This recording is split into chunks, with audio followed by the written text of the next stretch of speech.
주님 공생애 중에 한 번은 한 율법사가 주님을 찾아와서 율법 중에 어느 계명이 큰 계명입니까? 큽니까? 라고 묻습니다. 이 질문은 답을 알아서 그렇게 살고 싶어서 묻는 물음은 물론 아닙니다. 시험차 물었다 그랬습니다. 그러나 주님은 그런 것 아랑곳하지 않으시고 정답을 말씀하셔서 교육하신 걸 볼 수가 있는데, 그 정답은 크고 첫째 되는 계명은 하나님 사랑이다.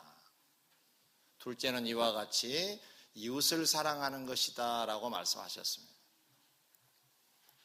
이 말씀은 단순히 어느 계명이 크냐에 대한 답변이라기보다는 모든 신앙의 근본이다라고 하는 의미로 이 답을 사실은 주셨던 것입니다. 그 신앙의 뼈대에 해당된 말씀은 무엇이냐면, 위로는 하나님과의 관계, 또 아래로는 사람과의 관계, 이 관계가 잘 되어야 된다. 이것이 신앙이다. 이것이 율법에서 강조한 내용이다 하는 것을 말씀하신 내용입니다. 그래서 오늘은 하나님이 원하신 것 중에 이웃에게 어떻게 해야 하는가를 배움으로 하나님이 원하신 삶을 살아 복되었으면 하는 마음에서 답이 들어있는 본문을 오늘 본문으로 정하고 말씀을 전하게 되었습니다. 그러면 이웃에게 어떻게 하라고 하시는가? 나 외의 모든 사람을 넓은 의미로 말하면 다 이웃인데, 이 이웃에게 내가 어떻게 하라는 얘기인가? 본문으로 돌아가서 답을 찾아보고자 합니다. 잠언의 말씀을 보니까 어려운 자들의 고통 소리를 외면하지 말라는 내용으로 되어 있습니다. 어려운 자들의 고통 소리를 외면하면 안 된다. 또 로마서에 보면 즐거워하는 자들이 주위에 있으면 함께 즐거워해라. 우는 자가 있으면 함께 울어라 라고 말씀을 하십니다. 그래서 오늘 말씀 제목을 우선 함께 웃고 함께 울자 이렇게 정하고 말씀을 풀어보고자 합니다. 그럼 첫 번째로, 성도는 세상을 살아갈 때 이웃을 만나면 어떻게 대하여야 하는가? 관심을 가지고 대하라는 것이 본문 속의 내용입니다. 본문에 소개된 내용, 즐거워하는 자, 우는 자, 세상에 이 두 유형만 있을까요? 물론 넓은 의미로 그렇다는 얘기입니다. 우리도 즐겁거나 또는 마음이 좀 상하거나 이런 속할 수 있지 않겠어요? 그렇다면 이 말씀은 이런 사람만 저런 사람만이 아니라 모든 이웃들, 그런 의미를 갖고 있습니다. 그 모든 이웃에게 너도 함께 할 수 있어야 된다는 내용입니다. 그런데 하라라고 명령이 되어 있어요. 주님께서 이웃에게 어떻게 하라고 하시는가? 관심을 가지라 하는 것이 주님의 뜻이고 명령이라는 말씀입니다. 관심을 가져라. 그럼 여기서 한 가지, 관심 없이만 산다면 잘못 살고 있는 거겠죠. 관심을 가지라는 거죠. 그러면 주님이 그렇게 말씀하셨는데 주님의 공생애는 어떠셨는가? 로마서 15장 3절에 보면 이런 말씀이 있어요. 주님의 지상생활을 소개하시기를 그리스도께서도 자기를 기쁘게 하지 아니하셨다, 이런 말씀이 있어요. 앞뒤가 잘려져서 이 말씀이 무슨 말씀이 이해가 잘 안 될 수 있는데 설명을 좀 합니다. 예수님이 이 땅에 오셔서 사시는 모든 삶은 내가 기뻐해야지 하면서 모든 걸 자기에게 초점을 맞춰서 끌고 가시는 삶이 아니라 다른 사람을 기쁘게 해야지 하는 차원에서 당신도 수고했다는 의미의 말씀입니다. 실제로 예수님이 하나님이시면서 이 땅에 오셨으니까 이건 비하라 그럽니다. 영광스러운 자리가 아니라 인간의 자리, 피조물로 내려오신 거잖아요. 이건 개인적으로 보면 불명예스러운 일입니다. 뿐만 아니라 이 땅에 오셔서 우리를 웃게 하시고 우리를 즐겁게 우리를 행복하게 만들어 주시기 위해 천국 가게 해 주시려고 당신이 십자가를 지셨다고요. 그럼 당신은 기쁘신 삶이 아니라 아픈 삶을 사신 거죠. 그런 얘기입니다. 예수님의 삶은 우리들에게 어떤 삶을 보여주셨느냐? 우리가 기쁘었으면 좋겠다. 당신은 그 과정에서 필요하다면 아픈 것도 감수하겠다. 이런 삶을 사셨다는 겁니다. 종합해 보면 명령도 함께라는 명령이 되어 있고 또 주님도 친히 그렇게 사셨으니까 우리는 세상을 살아가면서 어떻게 살아야 되느냐? 이웃과의 관계가 있기 살아야 된다. 이웃에게 관심을 좀 갖고 살아라. 그런 뜻입니다. 이게 주님이 사셨고 주님의 명령이고 주님의 뜻이기라고 하는 사실입니다. 부자로 성공한 경주 최부잣집 300년의 부의 비밀이라는 책이 있습니다. 부의 비밀, 여러분도 궁금하시죠? 어떻게 300년 동안 부를 누리며 살았을까? 최부잣집 얘기입니다. 그 책에 보면 그 가문이 지켜온 가훈 중에 이런 가훈이 하나 있습니다. 흉년 때에 먹을 것이 없어 싼값에 내놓은 논밭을 사서 이웃을 원통케 해서는 안 된다. 흉년이 되면 먹을 것이 없으니까 논밭을 파는 집도 있어요. 또 뭔가 좀 가령 결혼을 시키려고 한다 하면 논밭을 파는데 흉년대가 되면은 더더군다나 살 사람이 어디 있겠어요. 그럼 이 부잣집은 부자니까 살 수 있는 능력이 되는 거잖아요. 그래도 그 논밭을 사지 않았다는. 싼데. 왜냐? 그들이 원통해 할까 싶어서. 이거 좀 더 받을 수 있는데, 이런 저런 배경에서, 그 귀한 논밭을 파는 그들의 그 마음을 헤아리면서 우리는 그런 논밭을 사지 않겠다. 그래야 된다. 그렇게 우리는 살았노라. 그런 내용의 책의 내용이에요. 이 내용도 좀 곱씹어 보면 믿는 사람들이 이렇게 해서 복받았다 이런 차원이라기보다는 일단은 이웃에게 해를 끼치지 않았다. 원통하게 하지 않았다. 그런 배경에서 볼 때 이웃에게 잘한 사람들이라고 할 수 있다는 말씀입니다.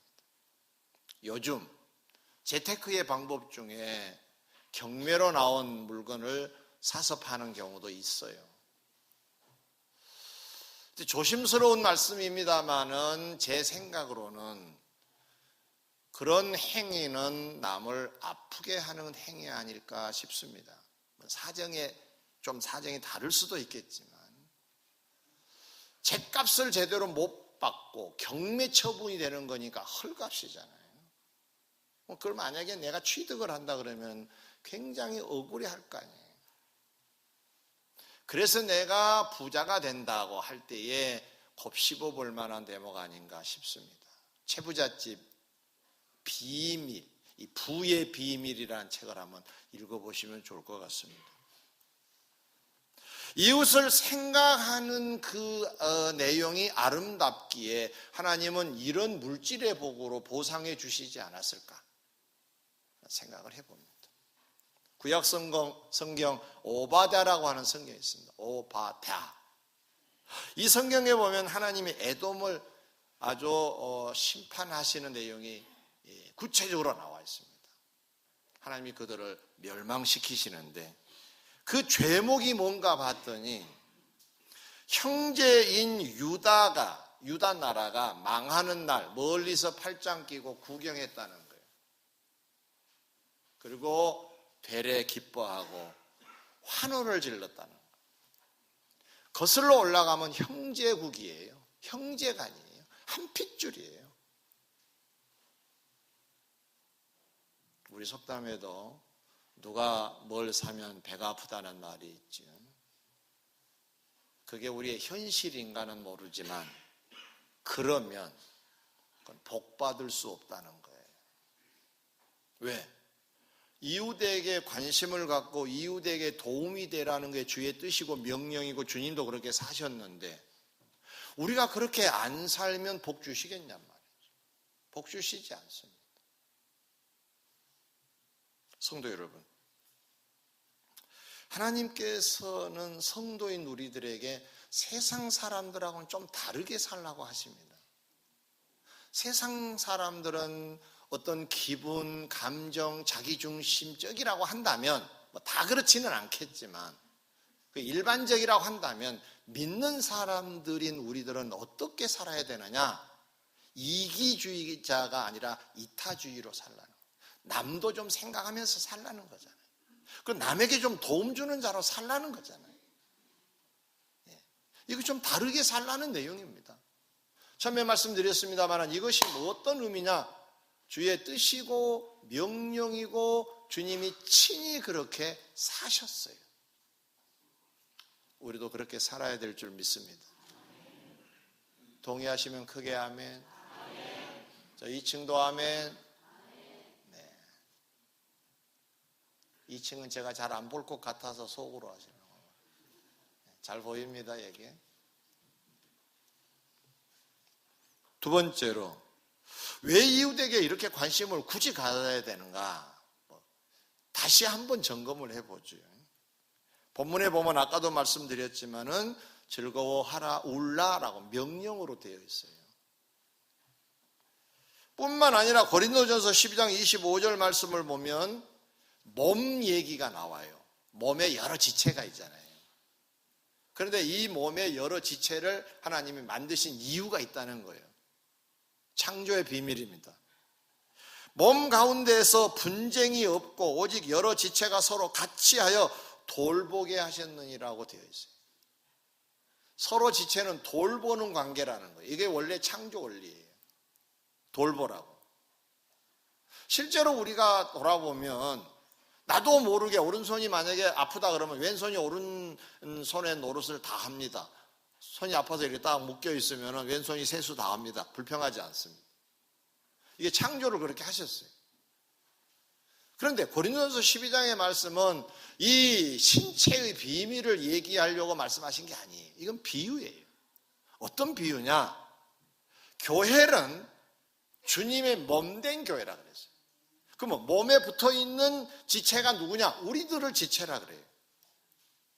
그러면 이 지체 간에 어떠해야 되느냐? 분쟁이 없어야 된다는 거예요. 성도끼리 토닥토닥 요거 안 된다는 거예요. 부부끼리 토닥토닥 이것도 안 된다는 거예요. 왜냐하면 성도잖아요. 다 지체잖아요. 분쟁이 없어야 된다는 거예요. 혹시 가정을 아주 멋지게 건설하기 위해서 우리는 날마다 싸웁니다 하는 분 계시면 이제 멈추셔야 됩니다. 주뜻 아닙니다.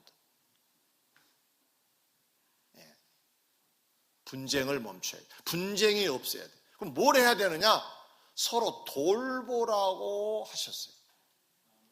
몸의 지체가 그런 것처럼 몸된 교회의 지체인 저와 여러분들 관계도 돌보는 관계가 되라는 거잖아요. 이건 어떤 의미가 있습니까? 창조 원리다. 처음에도 말씀드렸지만 이게 주의 뜻이고 명령이고 창조의 원리이기 때문에 반드시 돌아보는 것 우리 몫이다는 겁니다. 세 번째 마지막입니다. 그럼 함께 하면 무슨 결과가 있을까? 여러의 답을 찾을 수 있겠지만 몇 가지만 제가 오늘 소개하려고 합니다. 마태복음 25장에 보면 천국 비유가 나오는데 그 중에 양과 염소 비유가 나옵니다. 거기에 보면 누가 천국에 가고 누가 지옥에 가는가에 대한 설명이 나와요. 그런데 천국에 갈 자에 대한 얘기입니다. 성경은 기록하기를 이렇게 하고 있어요. 이제 그 오른편에 있는 자들, 이미 천국에 입성한 자들에게 하는 얘기입니다. 너희들이 세상에 살 때 배고픈 사람을 만나면 먹을 걸 주었다. 목마른 사람을 만났을 때는 마실 걸 주었다. 그리고 헐벗은 사람들에게는 옷을 입혔다. 나그네 된 사람을 영접을 했다. 병들고 옥에 갇힌 사람을 가서 돌아보았다. 그랬다. 그러니 여기 왔다. 그렇게 설명을 하고 있는 거예요. 왼편에 있는 자들에게는 이걸 못했다는 거예요. 그러면 이 사람들, 먹을 걸 주고 마실 걸 주고 옷을 입히고 영접을 하고 돌보는 이 사람들은 그러면 어떤 결과가 있었느냐? 천국에 입성할 뿐만 아니라 하나님 나라를 상속받으라고 되어 있어요. 제가 결과를 지금 말씀드린다 그랬죠. 이웃에게 이런 관심을 가지고 이렇게 사는 사람들에게는 어떤 결과가 따르느냐? 하나님으로부터 큰 선물을 받는다는 말씀이에요. 할렐루야.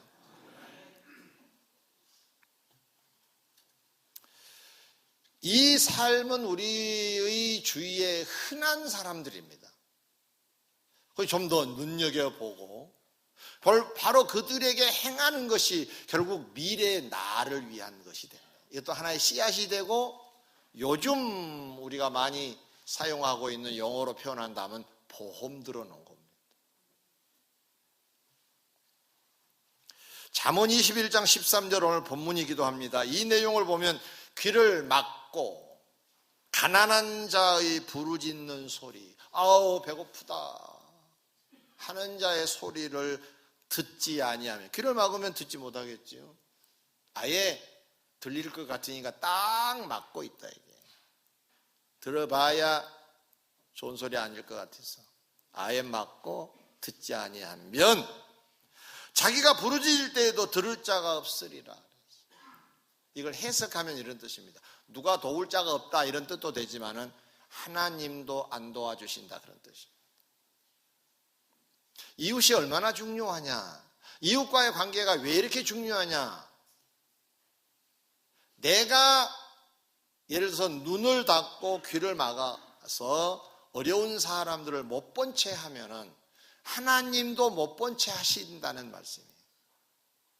결과적으로 하게 되면 하나님도 나에게 그렇게 하신다는 거니까 그 결과가 어떠할 것인가를 여러분 상상해 보시기 바랍니다.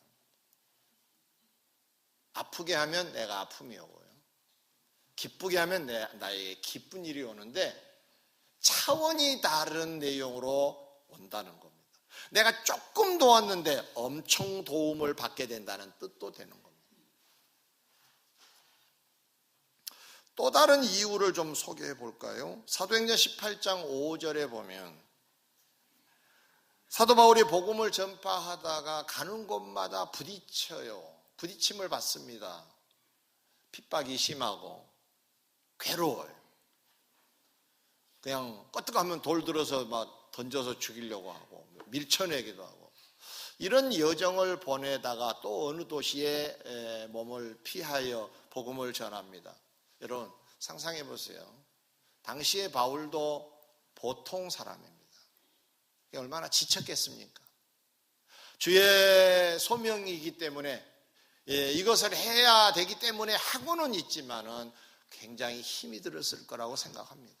지쳤을 거라고. 그런데 그때 동료들이 와요. 바울, 실라 이런 동료들이 딱 오자 성경에는 뭐라고 소개하고 있느냐? 복음을 밝히 증거하게 되었다라고 되어 있어요. 밝히 증거하게 됐다. 그동안에는 밝히 안 증거했다는 말이 되기도 하잖아요. 그냥 전했다는. 그런데 힘있게 전했다는 뜻입니다. 분명하게 그냥 목소리 톤이 높아지면서 했다는 말. 그 무슨 일이 벌어진 거죠? 동료가 온 것이 어떤 의미가 되는 거죠? 힘이 났다는 얘기잖아요. 제가 옛날에 어떤 결혼식에 참석을 했는데 결혼식에 가서 울컥하는 순간이 있었어요.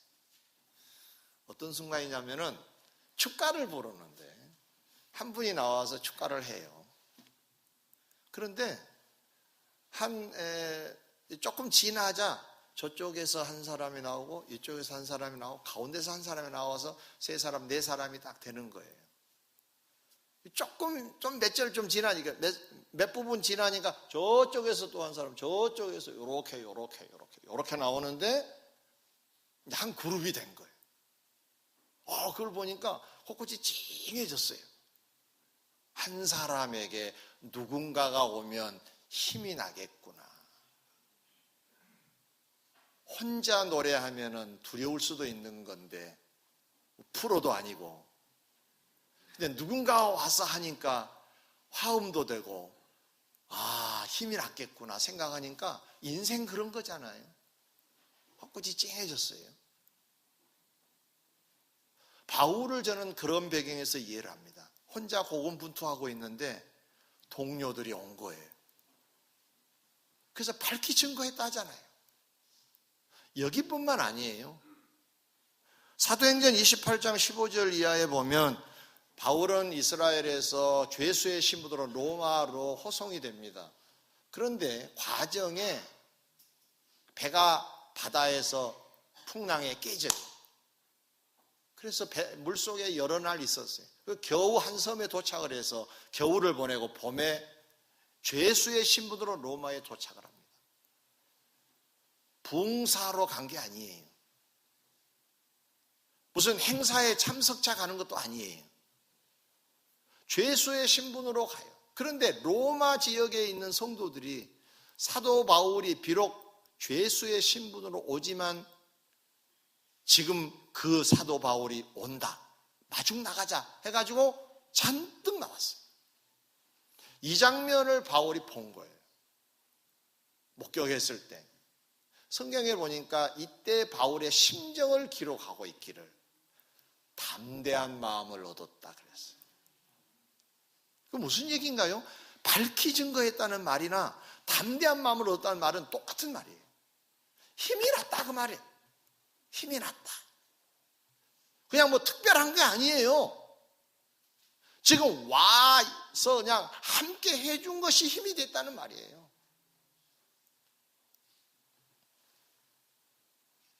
뿐만 아니라 로마서 15장 23절 이하에 보면 로마 교회에 사도 바울이 편지하는 내용 중에 내가 로마에 곧 도착을 하게 될 건데 거기 가서 여러분들을 만나서 내가 좀 기뻤으면 좋겠다. 그러면서 그리고 난 후에 내가 서바나로 갈 것인데 여러분들이 나를 보내줬으면 좋겠다고 얘기해요. 어린아이도 아닌데 뭘 또 보내줘요. 보내주긴 그냥 가면 될 건데 그게 무슨 얘기냐. 굉장히 중요한 부분입니다. 힘을 얻어서 가고 싶다 그런 뜻이에요. 여러분의 격려와 후원과 위로가 나는 필요하다. 여러분을 만나면 내가 기뻤으면 좋겠다. 근데 나는 내 개인을 즐겁고 행복하기가 아니라 내가 주의 일을 하는 사람으로서 그 일을 좀 잘하고 싶어서 그런 것이다. 그런 얘기입니다. 그러면서 담대하게 얘기하기를 사실 용기 있는 말입니다. 이 말은 여러분이 나를 좀 보내주라. 이런 얘기하고 같습니다. 내가 미국을 가는데 여러분 나를 좀 보내주세요. 그 여러분 부담되지 않을까요? 보내주라는 뭐 하란 얘기지? 이제 머리가 이제 돌겠지요? 기도하라는 얘기구나 이런 사람도 있을 것이고 여비 좀 달라는 얘기구나 그럴 수도 있는 거고 응원해 달라는 얘기도 될 수도 있고 여러 가지가 일단은 부담이 될 수도 있을 거 아니에요. 근데 바울은 서슴지 않고 말합니다. 여러분이 나를 보내주라. 내가 서바나로 가고 싶다. 난 바울이 위대하다고 생각된 게 왜 이 말을 했을까? 그냥 조용히 가면 되지. 굳이 이렇게 말을 해야 되나? 굳이 생각해 볼 때 바울은 참 좋은 종이었다.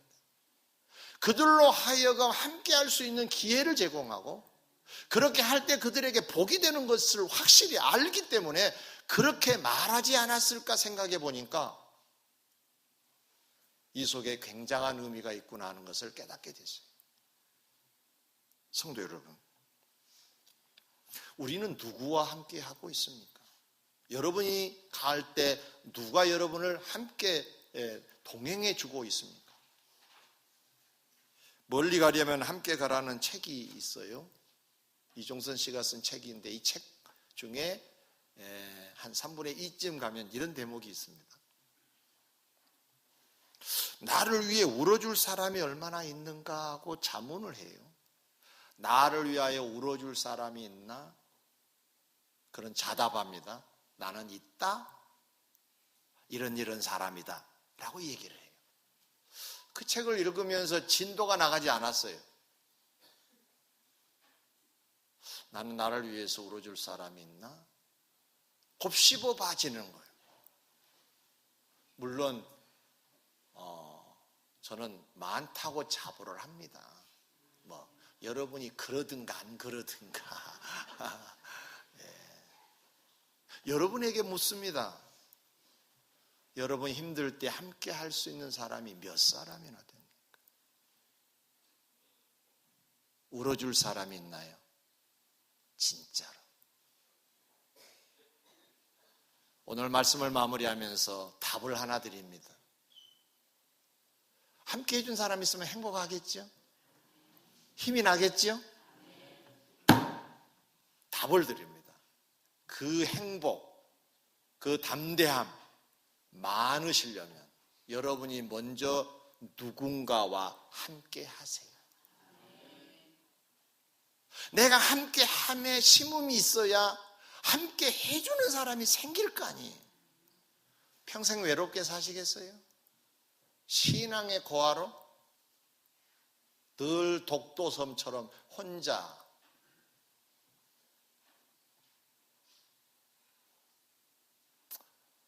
신앙을 외롭게 하지 마시고 함께하는 여러분 되시기를 바랍니다.